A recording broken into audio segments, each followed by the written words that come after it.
خدا کی پناہ بابائے قوم محمد علی جناح نے اپنی جان لیوا بیماری بھی صرف اس لیے چھپائے رکھی اور علاج نہ کرایا کہ حریفوں بلکہ دشمنوں کو علم ہو گیا کہ مسٹر جناح کا چل چلاؤ ہے تو وہ تقسیم ہند کو التوا میں ڈال دیں گے کہ جناح صاحب کے بعد پاکستان کا کوئی پرسان حال ہی نہ ہوتا۔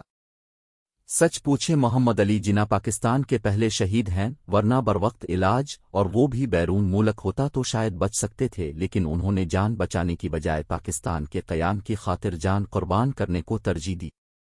دوسری طرف 3 بار وزیر اعظم رہ چکا یہ قائد اعظم ثانی ہے جو دوسری بار مول سے مفرور ہے۔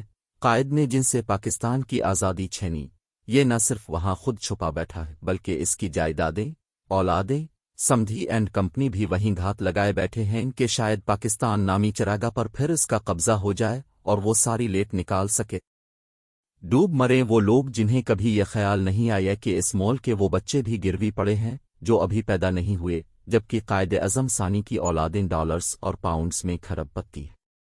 نتیجہ کیا نکلا؟ آج جب لندن وغیرہ میں موجود محنت کش پاکستانی آئے روز انہیں سر عام بے عزت کرتے ہیں تو ان کی کھوکھلی دھمکیاں سن کر اور گھوریاں دیکھ کر کہتے ہیں یہ پاکستان نہیں ہے، یہ ہے اس اسلامی جمہوریہ پاکستان اور بابائے قوم کے عظیم تحفے کی اصل ثمری، حقیقی خلاصہ جس پر لاکھوں مسلمانوں کی عزتیں اور جانیں قربان کی گئی تھیں، اور یہ قتل عام پورے زور و شور سے آج بھی جاری ہے۔ ہمارے لوگوں کو یہ کربلائی حقیقت کب سمجھ آئے گی کہ جب ہم غلام تھے تو ہماری نسلیں پیدا ہونے سے پہلے ہی غلام اور گروی نہیں ہوتی تھیں۔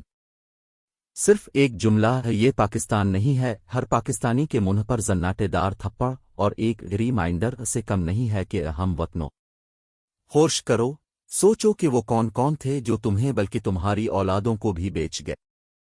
حکمرانوں کو اپنے نوکر بھی نہیں چاکر سمجھو، لیکن اصل اوقات کیا ہے کہ صرف بیرون مول پاکستانی ہی گنڈ کپویک اور ٹھگوں کی آنکھوں میں آنکھیں ڈال کر یہ کہہ سکتا ہے یہ پاکستان نہیں ہے۔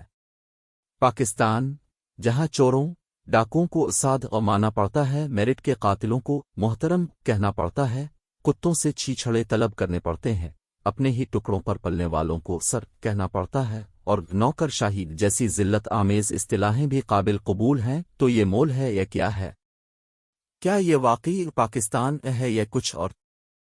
کیا یہ مول واقعی اسلام کی تجربہ گاہ رہا یا چند مخصوص خاندانوں کی شکار گاہ؟ اور کچھ نہیں تو تمہیں رب رسول صلی اللہ علیہ وسلم کا واسطہ کبھی اپنے مول کے نام پر ہی غور کر لو۔ اسلامی جمہوریہ پاکستان تو کیا یہ اسلام کا عکس ہے؟ کیا یہ خلافت والی جمہوریہ ہے یا مغربی جمہوریت کی کاپی؟ کیا یہ سچ مچ پاکیزگی کا سمبل ہے؟ اگر کوئی روز محشر ہے تو کیا ہم واقعی اپنے محبوب آقا مصطفیٰ صلی اللہ علیہ وسلم کو فیس کرنے کے قابل ہوں گے؟ سوال بہت بنیادی اور سادہ ہیں، تو ہمیں کیوں سمجھ نہیں آ رہا کہ پاکستان نامی اس گھر کو جن لوگوں نے تباہ و برباد، مغلوب اور مقروض کیا وہ کون ہے، اور ان کے دست و بازو کون ہیں؟ تو یقین مانو وہ ہم ہی ہیں، ورنہ ان ٹکے ٹکے کے لوگوں کی کیا مجال تھی کہ اس ملک کو ایسے حال تک پہنچا سکتے۔ پاکستان کے بارے میں میرا فہم ہے کہ اگر اسے لوٹنا، بھنبھوڑنا، نچوڑنا، جھنجھوڑنا، چوسنا ہی چھوڑ دیا جائے تو یہ ملک وائبل ہے، لیکن یہاں تو کمیشن، کک بیک، رشوت کو اپنا حق حلال یا شاید اوور ٹائم سمجھ کر وصول کیا جاتا ہے۔ کہنے کو اسلامی جبکہ اسلام کا اقتصادی فلسفہ تو یہ ہے کہ جب کچھ لوگوں کے پاس ضرورتوں سے بہت زیادہ جمع ہو جائے تو جان لو اکثریت بنیادی ضرورتوں سے بھی محروم ہو گئی۔ یہاں مسلسل یہی کچھ ہو رہا ہے، انتہا یہ کہ روٹی، کپڑا، مکان جیسے نعرے کے موجد بھٹو کو اپنے ایک سندھی وزیر اعلیٰ سے کہنا پڑا کہ صاحب قائد کے مزار کو اپنی غلط بخشیوں سے علیحدہ رکھنا۔ کبھی کبھی یہ خیال آتا ہے کہ یہ لوگ حرام کو حرام سمجھتے ہی نہیں، ورنہ کوئی اتنا پر اعتماد اور جھوٹا کیسے ہو سکتا ہے؟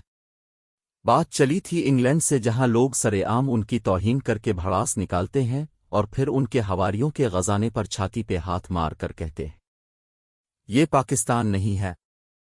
گزشتہ کل ہمدم دیرینہ امیر افضل غوری نے ایک ویڈیو دکھائی جس میں ایک پاکستانی ان کی کسی گاڑی کے آگے سینہ تان کر کھڑا کہہ رہا ہے یہ پاکستان نہیں ہے، ہمت ہے تو اپنی دھمکی پر عمل کرتے ہوئے گاڑی مجھ پر چڑھا کر دکھاؤ۔ پاکستان اس دن پاکستان بنے گا جب پاکستان کے اندر پاکستانی حکمران اور حکمرانی کو اس طرح للکارتے ہوئے کہہ سکے گا یہ پاکستان ہے جہاں تم میرا استحصال نہیں کر سکتے، اور اگر کرو گے تو تمہیں کڑے احتساب کا نتیجہ خیز سامنا کرنا پڑے گا۔ ایسا پاکستان بنے گا کب؟